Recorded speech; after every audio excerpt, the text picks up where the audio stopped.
En este video vamos a estudiar la dinámica de una cadena de partículas que están todas alineadas. En lugar de tres partículas, como habíamos estudiado antes, que habíamos puesto tres partículas en una línea, ahora vamos a poner un conjunto de n partículas en una línea, donde n puede ser un número arbitrariamente grande. También puede ser chiquito, no importa, no estamos poniéndole ningún límite a n ahora. Entonces vamos a estar estudiando este sistema. Tenemos un montón de partículas que están alineadas y se van a poder mover hacia la izquierda o hacia la derecha, es decir, se mueven a lo largo de una línea. Vamos a suponer que esto no está girando, es decir, esta línea cuando la extendemos no está girando respecto de las estrellas lejanas.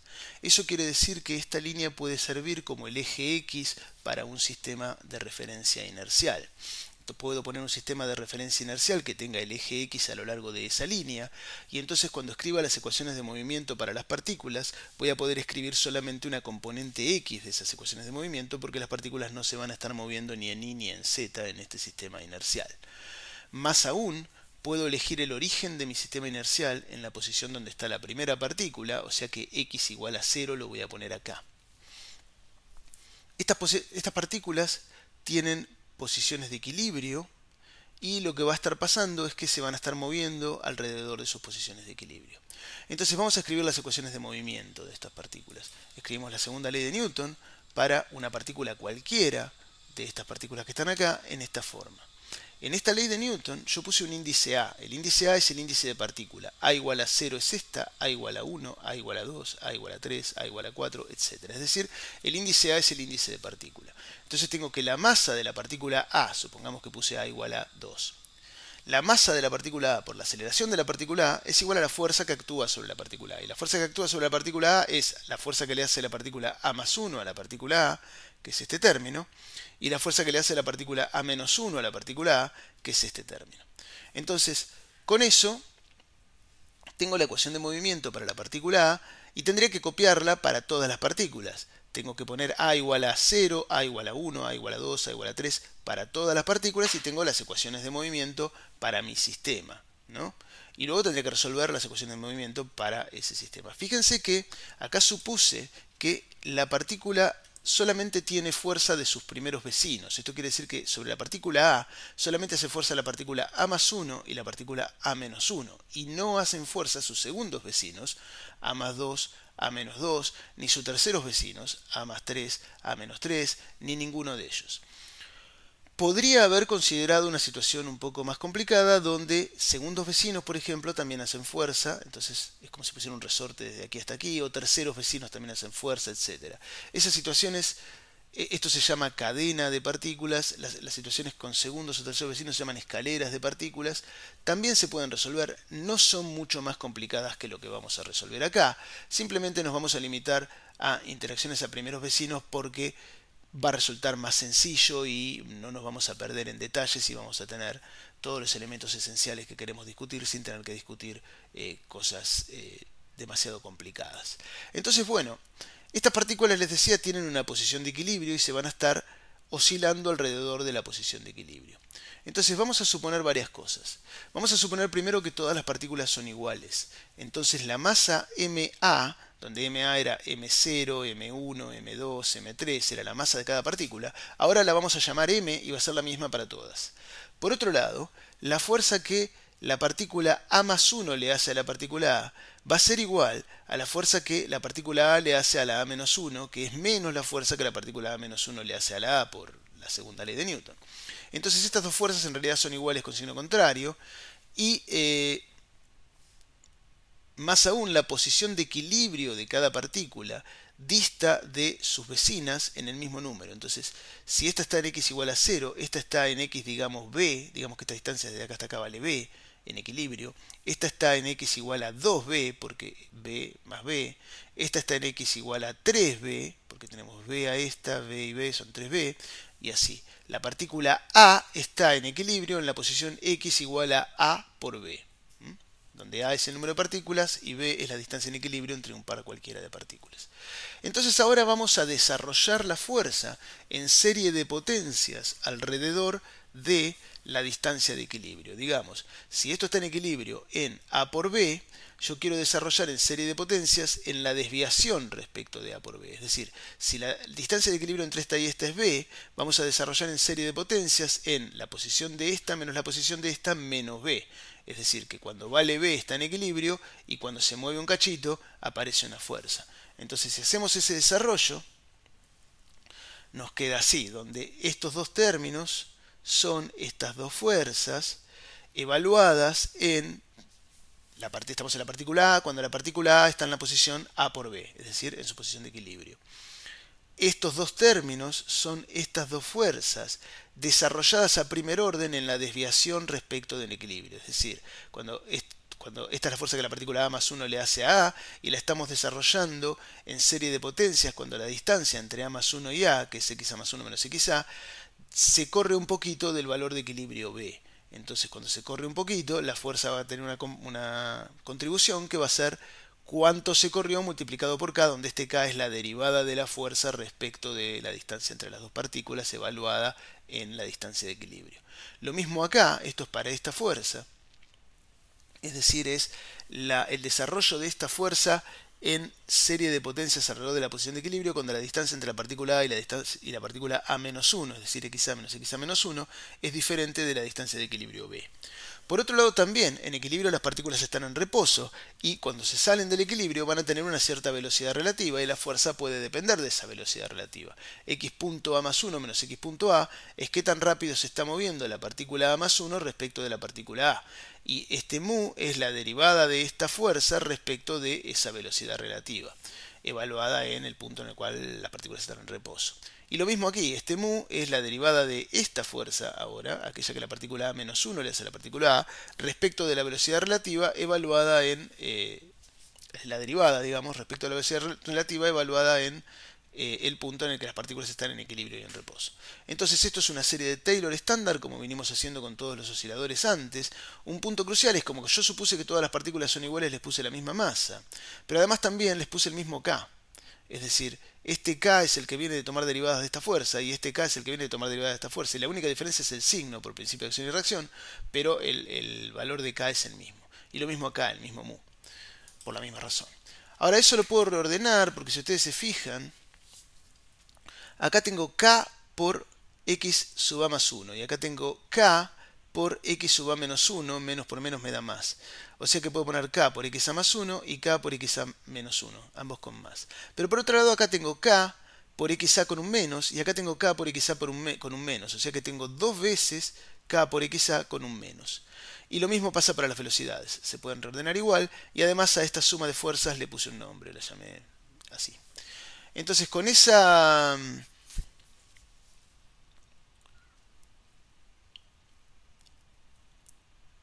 expansión puedo reescribir esta ecuación en términos de la desviación respecto de la posición de equilibrio. Recuerden que la posición de equilibrio yo les decía era igual a A por B, o sea que esto va a ser 0, esto va a ser B, esto va a ser 2B, 3B. Y hay una pequeña desviación que va a ser delta XA, que es cuánto se corrió, o sea cuánto vale XA menos dónde debería estar, o sea A por B. Entonces si defino esa desviación como XA menos A por B, lo que estoy viendo es cuánto se desplazó la partícula de la posición en la que estaría si no estuvieran vibrando. Esa desviación va a ser mi variable y voy a tratar de reescribir esta ecuación en términos de esa desviación. Fíjense primero que las derivadas temporales matan este término, o sea que delta XA punto es lo mismo que XA punto, porque esto no depende del tiempo. O sea que todo este paréntesis puedo reemplazar directamente delta XA punto por delta XA punto y lo mismo para A más 1 y A menos 1 y ya está este paréntesis. Lo mismo aquí, donde dice masa por derivada segunda de XA, puedo poner masa por derivada segunda de delta XA y está todo bien, lo puedo poner igual porque las derivadas segundas de esto se van. Respecto de lo que está acá, si yo escribo directamente ese término igual, nada más que reemplazando x por delta x. Fíjense que aquí tengo delta x a más 1. O sea que este término, esto va a tener xa, que es lo que está acá, xa más 1, perdón, que es lo que está acá. Y después va a tener menos a más 1 por b. O sea, menos a menos b. Porque estoy haciendo a más 1 por b, hago distributiva, menos a menos b. Y este término tiene xa x a menos 1, que es lo que está acá, y después tiene menos a menos 1 por b, es decir, que tiene menos b, menos a por b, menos b. Perdón, más b, porque es menos a menos 1 por b. El menos a menos 1, ese menos con el menos 1 me da b. O sea que si me fijo, acá me quedó x a más 1 más b, y acá me quedó x a más 1 menos b. Entonces el b se va y recupero lo que tenía acá. Por otro lado,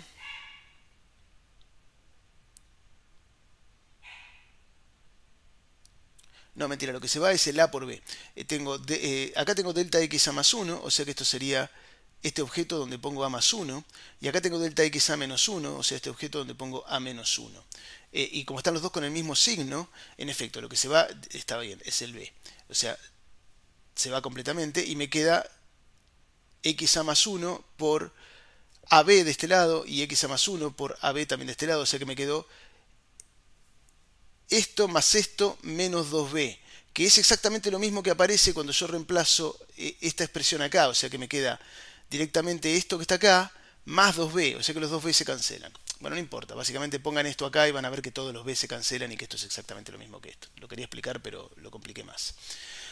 Entonces esta va a ser la ecuación que tenemos que resolver para nuestras desviaciones. Podemos ahora intentar resolverla como hicimos antes para el oscilador armónico, ¿no? Esta es la ecuación. Nos vamos a concentrar en el caso en el cual la fuerza residual o externa no está y la disipación es lo bastante pequeña como para poder tirarlo. ¿Por qué? Porque ya sabemos que si obtenemos las frecuencias normales en las que oscila este sistema cuando no hay fuerza externa y no hay disipación, luego, si ponemos fuerza externa, cada vez que la frecuencia de la fuerza externa coincida con alguna de las frecuencias normales, se va a producir el fenómeno de resonancia, y si ponemos disipación, cada vez que la disipación sea muy grande respecto de las frecuencias normales del sistema, vamos a tener el fenómeno de amortiguamiento supercrítico. Cada vez que la disipación sea chica respecto de las frecuencias normales del sistema, vamos a tener amortiguamiento subcrítico. Por otro lado también, si aparece a la vez el fenómeno de resonancia y el fenómeno de disipación, entonces lo que va a pasar es que la disipación va a limitar el crecimiento de la amplitud debido a la resonancia. O sea que en principio nos basta con estudiar esto, que es el caso libre y sin disipación, para obtener las frecuencias normales, y luego, en presencia de fuerza forzadora o de disipación, podemos imaginarnos qué es lo que va a pasar. La parte crucial está en obtener las frecuencias normales. Entonces, para hacerlo vamos a complexificar esa ecuación de la manera estándar, es decir, ya se imaginan, inventé una ecuación completamente análoga para otras variables subrayadas y sumé la primera más y veces la segunda y definí mi variable z, que es una variable compleja, y la ecuación que queda para la variable z es esta. Fíjense que hay una variable z para cada valor del índice A. Entonces va a haber una variable z para la primera partícula, z0, z1, z2, etc.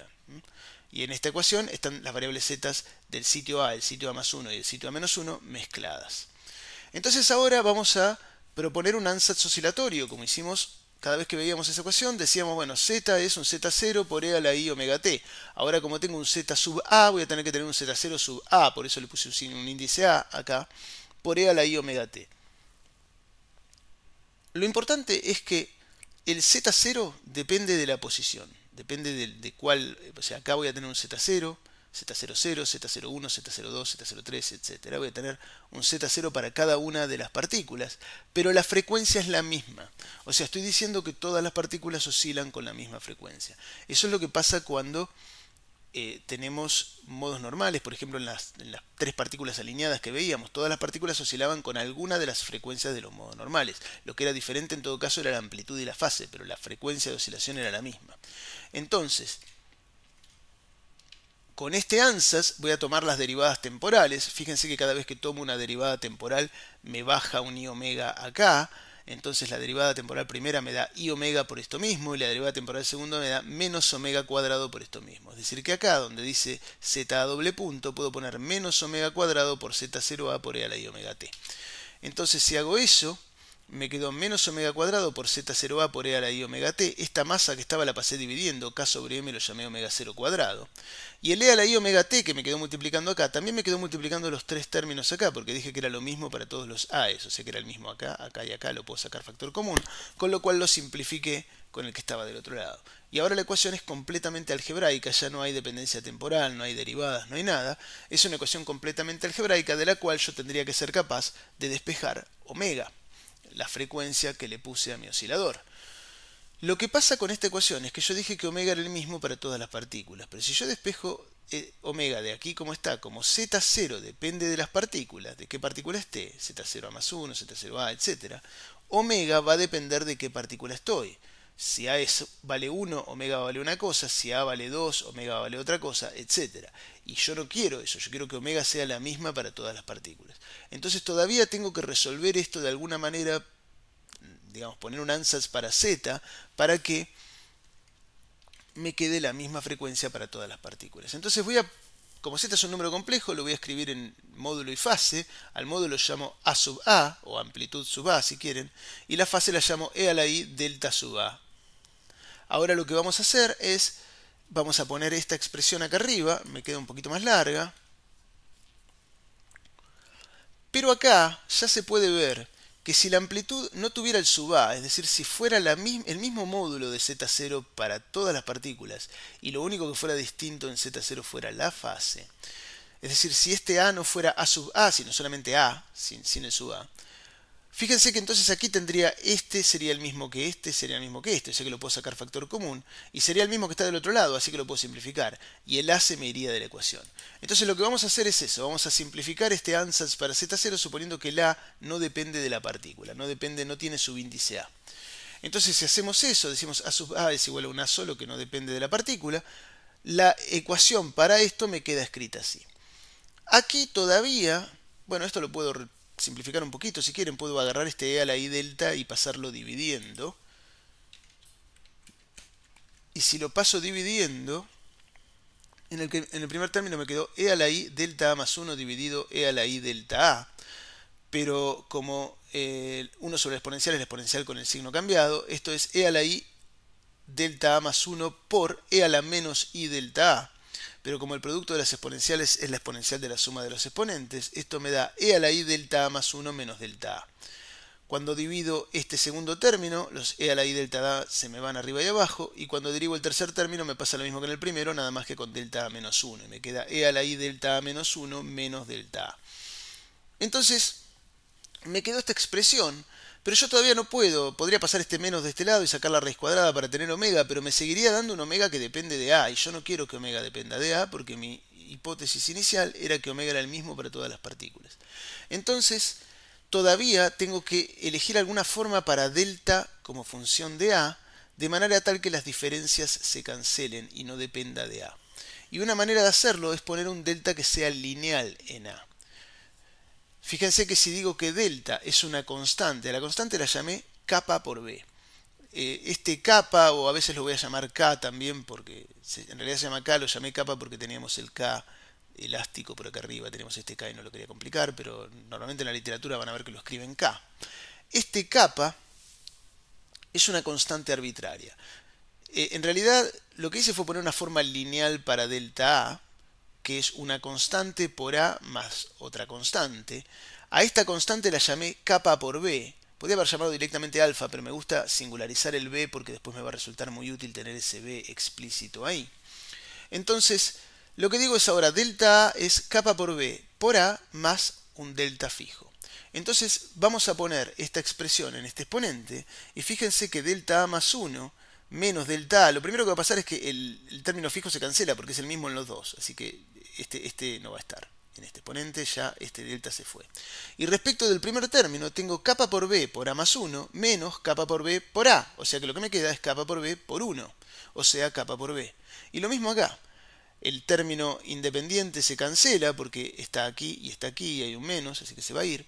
Y este término me da kappa por b por a menos 1 menos kappa por b por a. O sea que kappa por b por a se va y me queda kappa por b por menos 1. O sea, menos kappa por b. Me quedó así. Entonces, ahora sí, fíjense que todo lo que está del lado derecho no depende de A. Entonces, con la forma que elegimos para Z0, si lo ponemos acá y elegimos esta forma para delta, vamos a obtener una omega que es la misma para todas las partículas. Ahora vamos a resolver esta ecuación para omega, vamos a simplificar un poquito lo que está del lado derecho. Lo primero que vamos a notar es que esa suma de exponenciales complejas que están ahí es en realidad 2 veces el coseno. Recuerden que la exponencial e a la ix es el coseno de x más el i seno de x, y esto es coseno de x menos i seno de x. Entonces el i seno de x se cancela, porque este es más i seno de x y este es menos i seno de x. Y el coseno de x se suma y me queda 2 coseno de x. Entonces esto más esto es 2 veces el coseno de k por b. O sea que me quedó 2 coseno de k por b menos 2, o sea que me quedó 2 veces coseno de k por b menos 1, y luego pasé este menos del otro lado y me quedó 2 veces 1 menos coseno de k por b. Entonces me quedó de esta forma. Ahora podría sacar la raíz cuadrada, sin embargo me quedaría una raíz cuadrada de 1 menos coseno de k por b, que es un poquito molesto. Entonces para que no me quede eso voy a usar una identidad más, que es la siguiente. 1 menos coseno de 2x es 2 veces el seno cuadrado de x. Esta la discutimos en la primera clase cuando hicimos repaso de matemática. Sale de la fórmula del ángulo doble, de la fórmula de suma del ángulo suma. Es fácil de sacar.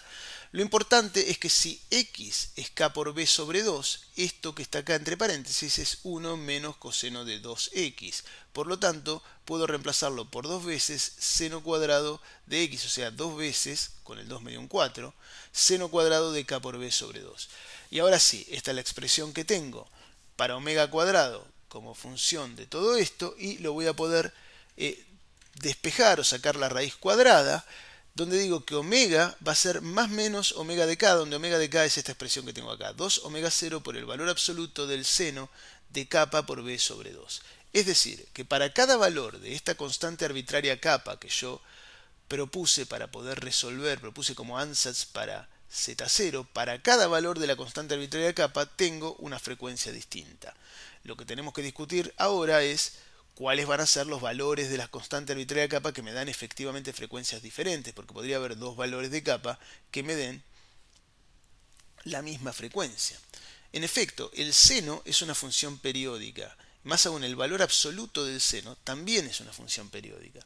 Por lo tanto, si yo muevo el argumento en el periodo de esta función, voy a terminar en el mismo omega. Fíjense, ¿cuál es el periodo de esa función? El seno es periódico en 2pi, pero el valor absoluto del seno es periódico en pi, porque recuerden que el seno hace una cosa así y luego va por abajo del eje. O sea, desde 0 hasta pi es positivo y desde pi hasta 2pi es exactamente la misma curva, pero negativa. Entonces, si ahora le saco el signo, desde 0 hasta pi es positivo y desde pi hasta 2pi también es positivo y es la misma curva. O sea que es periódico en pi, no en 2pi. Ahora bien, como el valor absoluto del seno es periódico en pi, eso quiere decir que si kappa b sobre 2 va a cambio kappa, de manera de que kappa b sobre 2 se transforme en kappa b sobre 2 más pi, el valor de omega va a ser el mismo. ¿Y en cuánto tengo que cambiar kappa para que kappa b sobre 2 se transforme en kappa b sobre 2 más pi? Bueno, lo tengo que cambiar en kappa más, o sea, donde estaba kappa le tengo que sumar 2pi sobre b, de manera que cuando lo meto acá el argumento me queda el mismo argumento más pi. O sea que la frecuencia que corresponde a kappa y la frecuencia que corresponde a kappa más 2pi sobre b es la misma frecuencia. Entonces vamos a analizar esto un poquito más. En principio, vamos a venir acá. Déjeme borrar un poquito lo que me sobra.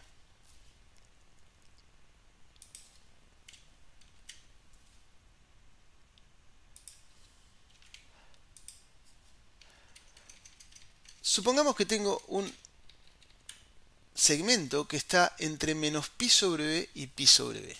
Es decir, que desde acá hasta acá tengo exactamente 2pi sobre b. Cualquiera de estos puntos me va a dar una frecuencia diferente. Este punto dista en 2pi sobre b de este punto. Este es menos pi sobre b y este es pi sobre b. O sea que este punto dista en 2pi sobre b de este punto. O sea que estos dos puntos me dan la misma frecuencia. Entonces, si yo me concentro, voy a mirar ese segmento. Si yo miro ese segmento entre menos pi sobre b y pi sobre b, en realidad para tener frecuencias diferentes tendría que poner el intervalo abierto, porque este lado no lo tengo que considerar porque ya está considerado acá. Este valor digamos, este valor de capa, este eje es capa, este valor de capa dista en 2pi sobre b de este valor de capa, por lo tanto me dan la misma frecuencia. Así que en realidad este extremo no lo tengo que considerar como parte del intervalo y solamente voy a considerar capas que estén adentro de este intervalo. Les dije que la distancia entre este sitio y este sitio era 2pi sobre b. La pregunta es, ¿qué pasa con los capas que están afuera del intervalo? Entonces elijamos un capa cualquiera adentro del intervalo. Por ejemplo,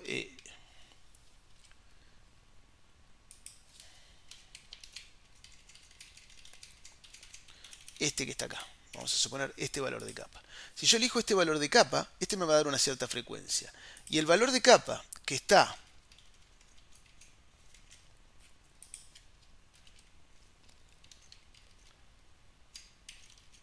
justo corrido 2pi sobre b, este segmento naranja mide 2pi sobre b, que está corrido justo 2pi sobre b, es decir, que está acá, me va a dar la misma frecuencia.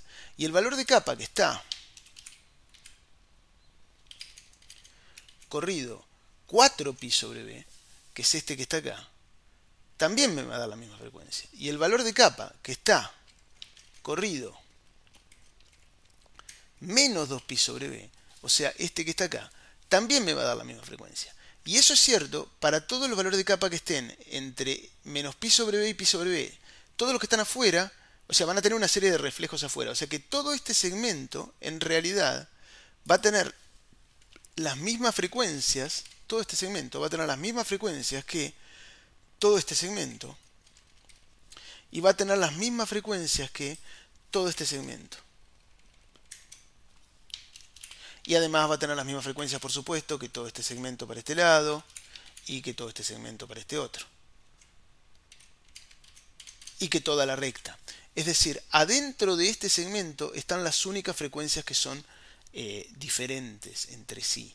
Todas las que están acá afuera en realidad corresponden a alguna de las que está acá adentro. Porque todas las que están acá afuera se pueden mapear corriendo un número entero de veces 2pi sobre b, el valor de capa, a alguno de los valores de capa de acá adentro. Entonces, en realidad, los capas que me dan frecuencias diferentes son los que están adentro de este segmento entre menos pi sobre b y pi sobre b. Todos los que están afuera me dan las mismas frecuencias que las que ya me daban los que están adentro de ese segmento. Eso se llama la primera zona de Brillouin. Aquí tenemos la primera zona de Brillouin, esta sería la segunda zona de Brillouin, esta sería la tercera zona de Brillouin. Esto se llama la primera zona de Brillouin y vamos a estar concentrándonos en valores de capa que estén adentro de la primera zona de Brillouin. Para todos estos valores de capa, elijo un valor de capa, tengo una solución, elijo otro valor de capa, en realidad tengo dos soluciones, tengo una con más y una con menos, ¿no? Porque tengo la frecuencia más omega de capa y la frecuencia menos omega de capa. Entonces, para cada valor de capa adentro de la primera zona de Brillouin, tengo una solución, o sea que la solución más general es una suma sobre todos los valores de capa que estén adentro de la zona de Brillouin de la solución que corresponde al poner el signo más y la solución que corresponde a poner el signo menos. ¿Qué hice acá? Agarré y puse e a la i omega de capa por t multiplicado por una amplitud por e a la i capa b por a más delta. Es decir, estoy diciendo la amplitud e a la i, ¿dónde está? Capa b por a más delta, que es este delta a, y lo puse acá, ¿no? Entonces estoy reconstruyendo la solución.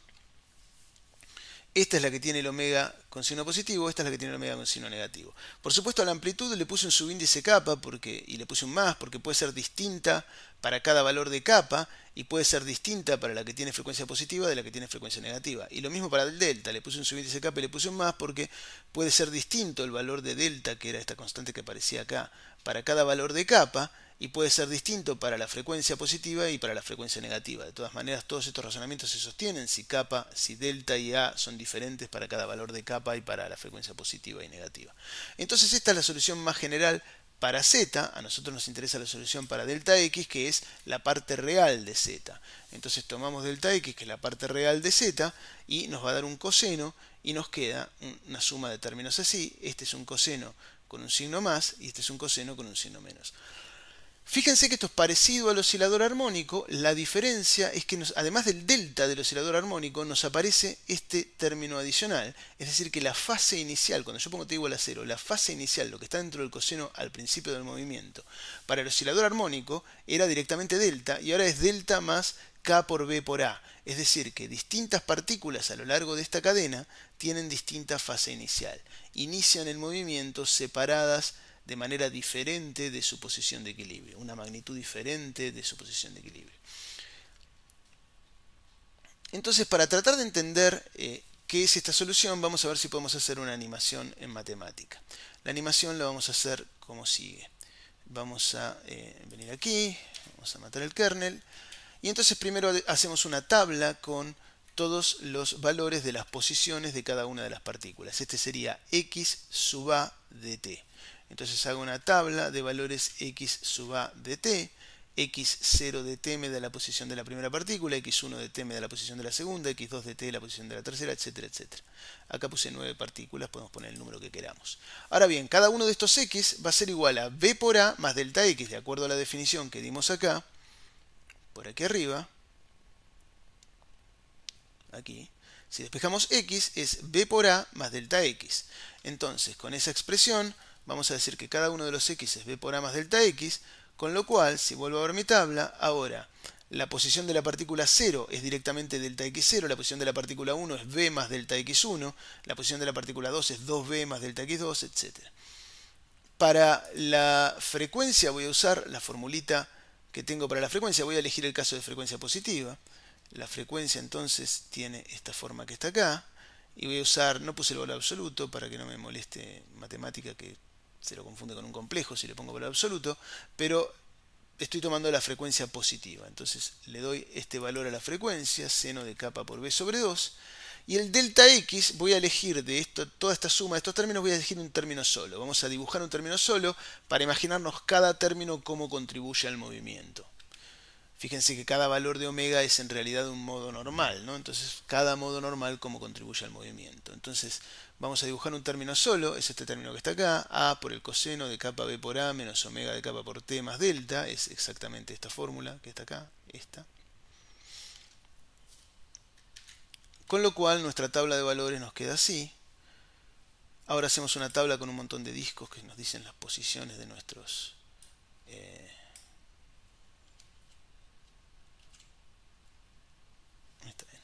así. Y entonces ahora vamos a darle valores a las cosas. Vamos a poner una amplitud un medio, una capa un medio también. B es la distancia entre las partículas 3, o sea, le damos valores a las cosas y vamos a ver si hacemos la animación. Le pido que me ponga un disco en la posición de cada una de las partículas y acá tenemos la animación. Entonces lo que está pasando es que cada partícula está oscilando alrededor de su posición de equilibrio y no están oscilando en fase, es decir, están como... Cada una está retrasada respecto de la anterior o de la siguiente, ¿sí? O adelantada, no importa. Lo que quiero decir es que se están moviendo, pero no a la vez. Ese no a la vez es este término que está acá. Si este término no estuviera, se estarían moviendo todas a la vez.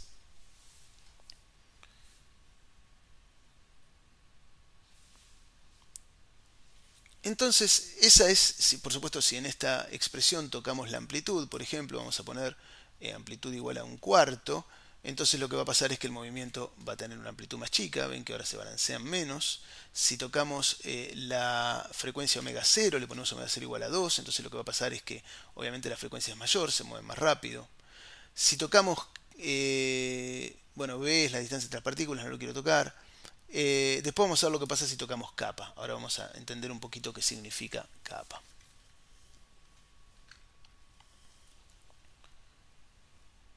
Entonces, para entender qué significa capa, vamos a hacernos la siguiente pregunta. Vamos a sacarle una foto a este sistema. Es decir, vamos a agarrar este sistema, vamos a hacer clic, le sacamos una foto. Esta es la foto del sistema. En esta foto, lo voy a dejar mover para ver un poquito. Claro. Miremos cómo oscilan estas dos. Vamos a ver si la podemos parar cuando están en lo máximo separadas. Ahí está. Entonces ahí es cuando, por ejemplo, esta partícula está desplazada hacia la izquierda lo máximo posible. En esta foto lo que me voy a preguntar es, de todas las demás partículas, ¿cuál es la siguiente que está desplazada hacia la izquierda lo máximo posible? Claramente es esta, ¿no? Porque se ve que este patrón se reproduce acá. O sea que si esta está desplazada hacia acá, entonces esta también está desplazada hacia acá. Entonces, si esta es la partícula A, esta va a ser la partícula A más n. En este caso n vale 1, 2, 3, 4. Entonces lo que me voy a preguntar es cuál es la distancia entre estas dos partículas. Esta está desplazada su máxima desviación de la posición de equilibrio. Me fijo cuál es la siguiente que está desplazada la máxima desviación de la posición de equilibrio y mido la distancia entre las dos. Estoy diciendo la máxima desviación porque es lo que es más fácil ver en el gráfico. Podría ser un cuarto de la desviación, podría ser una magnitud arbitraria. Lo importante es que estoy viendo cuál es la siguiente que está desplazada en la misma magnitud de su posición de equilibrio. Entonces vamos a hacer esa cuenta. Para eso nos va a dar una interpretación de la magnitud K.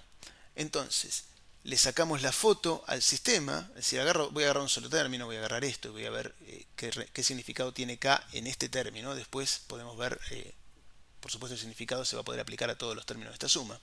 Entonces tomo este término, le saco una foto, es decir, pongo t igual a t0, ya está, esta es la foto. Y ahora, esta es la desviación de la partícula A, digamos que justo es la desviación de esta. Acá justo A igual a 0, pero no importa, puede ser una cualquiera. Me pregunto cuál otra partícula tiene la misma desviación. Digamos la delta A más n, en este caso sería esta. La fórmula para su desviación es esta misma, nada más que donde dice A tengo que poner A más n. Y ahora lo que me pregunto es cuánto tiene que valer n para que la desviación esta sea igual a la desviación esta. Es decir, tengo que igualar esto a esto. Cuando lo igualo, las amplitudes se simplifican porque son la misma y me quedan iguales los cosenos. Por supuesto, cuando los cosenos son iguales, eso quiere decir que los argumentos difieren en un número entero de veces pi. El número entero lo puse igual a 1 porque quiero ver la primera partícula que está desplazada a lo mismo. Por supuesto, si lo pusiera igual a 2, estaría viendo la segunda que está desplazada a lo mismo, que en este caso es esta, etcétera, ¿no? Entonces, por eso puse 2pi. Podría haber puesto 4pi, entonces en vez de encontrar cuál es la distancia entre esta partícula y esta partícula, estaría encontrando cuál es la distancia entre esta partícula y esta otra partícula. Pero bueno, poniendo 2pi me queda esta expresión. Estoy diciendo que este argumento es igual a este argumento más 2pi. Ahora puedo simplificar el omega más el delta, con el omega más el delta del otro lado. El k por b por a también lo puedo simplificar con el k por b por a. Y me queda k por b por n igual a 2pi. Pero claro, b por n va a ser, si b es la distancia de equilibrio entre las partículas y n es cuántas partículas tengo que contar para llegar desde esta hasta esta, entonces b por n es la distancia entre este punto y este punto. 1 por b, 2 por b, 3 por b, 4 por b. O sea, el b por n es la distancia entre la partícula y la siguiente que está desviada en la misma magnitud de su posición de equilibrio. Entonces despejo b por n y ese b por n es lo que se llama la longitud de onda lambda. Partículas que están separadas por una longitud de onda están desviadas de su posición de equilibrio en la misma cantidad. Fíjense que yo estaba hablando de esta partícula y dije que la siguiente que está desviada de lo mismo es esta. Pero entonces eso significa que si hablo de esta partícula, la siguiente que está desviada de lo mismo es esta. Y si hablo de esta, la siguiente que está desviada de lo mismo es esta. Siempre me puedo ir corriendo, digamos. No importa que haya sido... Empecé diciendo la máxima desviación de la posición de equilibrio. Tal vez esta no está en la máxima desviación, está en algún otro valor, pero va a ser exactamente el mismo valor en el que está su correspondiente compañera, digamos. Entonces la longitud de onda me dice cuánto me tengo que mover a lo largo de la cadena para encontrar una partícula que esté desviada de la posición de equilibrio, lo mismo que aquella donde empecé. Entonces, esa es la longitud de onda y fíjense que me da 2pi sobre capa, o sea que para capa más grande tengo longitud de onda más chica, para capa más chica tengo longitud de onda más grande. Vamos a poner un capa más grande para ver si podemos tener una longitud de onda más chica. Quiero bajarle un poquito la velocidad de esta animación.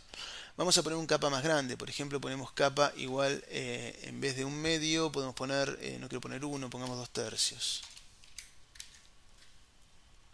Entonces ahora, a ver si la tengo que correr de nuevo por las dudas, así.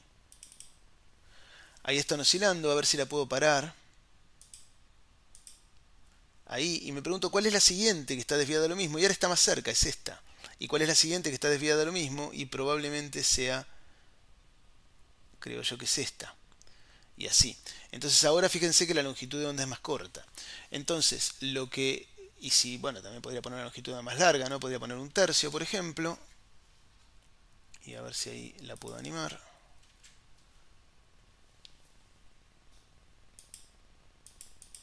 Ahí, ¿cuál es la siguiente que está desviada de lo mismo? Y probablemente sea Bueno, no me doy cuenta. A ver si le aumentamos la amplitud. Vamos a poner amplitud 1/2. Ahí se van a mover más.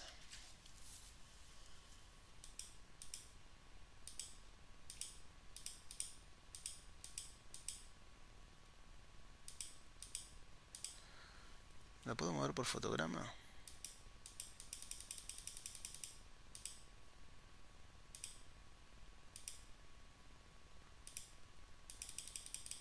Ahí.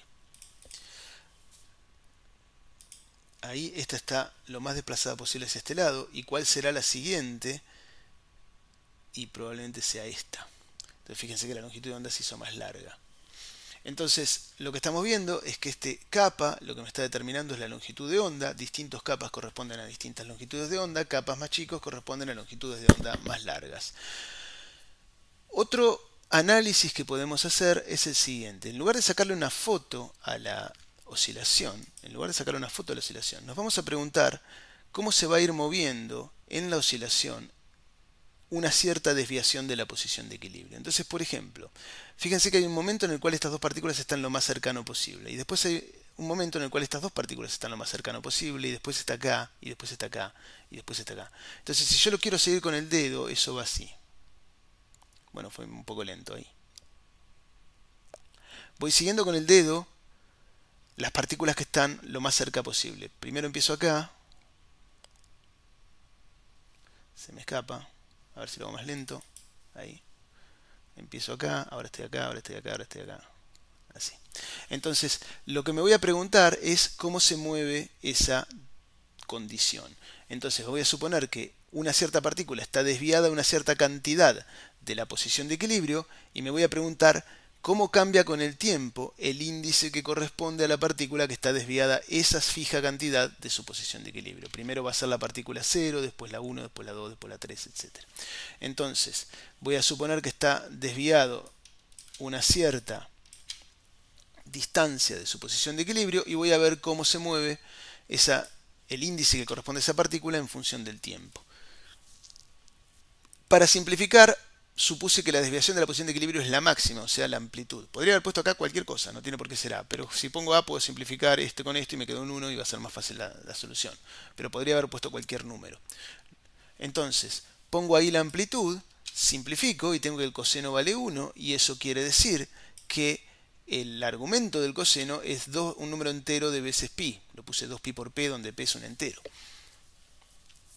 Si el argumento del coseno es un número entero de veces pi, entonces puedo despejar de acá b por a, es decir, esto va a ser la distancia a la partícula que está desplazada lo máximo posible de su posición de equilibrio. Y ese b por a tiene que ir cambiando con el tiempo. Bien, fíjense cómo va cambiando con el tiempo esa distancia. La distancia desde el origen hasta la partícula que está desplazada lo máximo posible de su posición de equilibrio va cambiando con el tiempo. Entonces voy a despejar de acá b por a y me da esta expresión. Básicamente para despejar b por a pasé todo esto del otro lado y después pasé capa dividiendo, me quedó una constante, esto no tiene el tiempo, más este cociente por el tiempo. O sea que es una constante más una cosa que hace las veces de velocidad por el tiempo.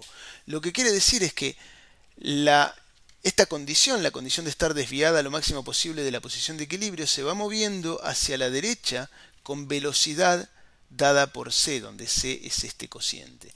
Eso se conoce como la velocidad de la onda. También se conoce como velocidad de fase, después vamos a ver por qué, pero por ahora a nosotros nos interesa solamente este tipo de ondas, así que la podemos llamar velocidad de la onda. Fíjense que en este análisis yo empecé mirando un término de la suma de mis soluciones, que es este. Vamos a mi solución arriba, aquí.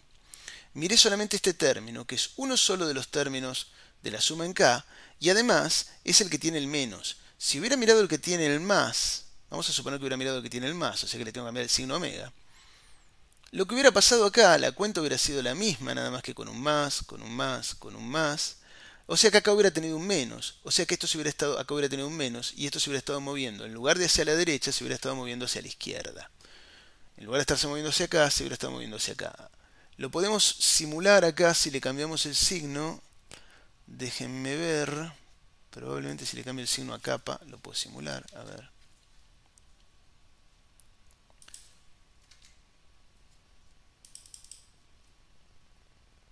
Fíjense que yo me puedo parar de este lado y puedo preguntarme cómo se mueve la condición de que esta esté lo más desplazada de su posición de equilibrio. Vamos a bajar un poquito más la velocidad.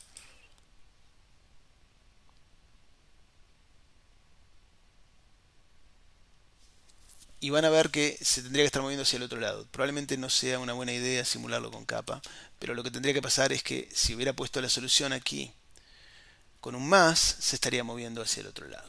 Entonces, claro, no es buena idea simularlo con omega 0 porque también me cambia la forma de esto. ¿Sí? No es buena idea simularlo con capa. Entonces, a ver si lo podemos hacer. Vamos a ver si podemos hacerlo cambiando directamente el signo aquí. Ponemos un más. Yo creo que con esto solo tal vez...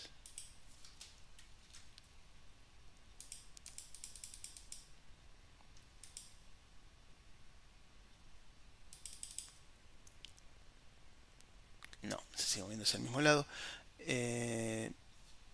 Tendría que correr todo de nuevo. Bueno, no lo hagamos, no corramos todo de nuevo, pero bueno, después pueden agarrar esa simulación y correrla ustedes con el signo cambiado y van a ver que se va a estar moviendo hacia el otro lado. Entonces, eso es lo que hubiera pasado si en lugar de tomar este término, hubiera tomado este término. Ahora, fíjense que si hubiera tomado un término cualquiera con otro capa, la velocidad hubiera sido diferente, porque la velocidad es omega de capa sobre capa, y omega de capa tiene esta forma que está por acá, seno de kb sobre 2, dividido capa. Esto depende de capa, ciertamente.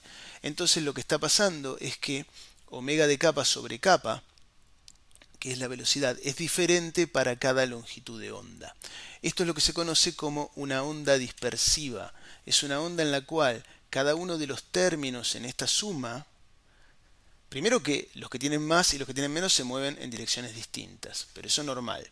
Pero además, los que tienen diferentes longitudes de onda, es decir, los que tienen diferentes capas, se mueven a velocidades diferentes.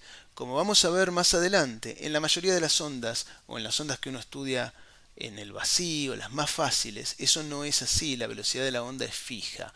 Sin embargo, en este caso, cuando uno está mirando una cadena de osciladores, la velocidad de la onda ciertamente depende de la longitud de onda. Para tener una idea de cómo depende, la podemos dibujar. Sí, podemos agarrar omega de capa. Tengo que limpiar capa.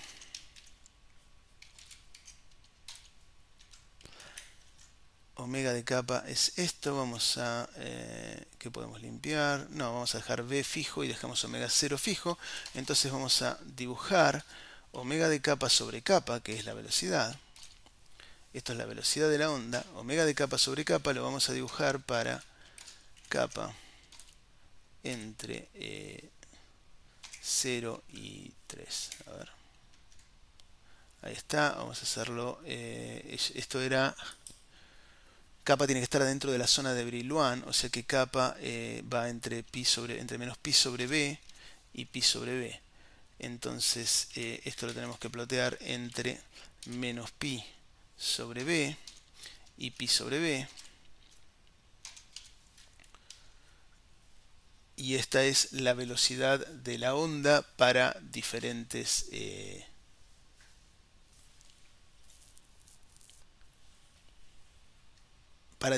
capas.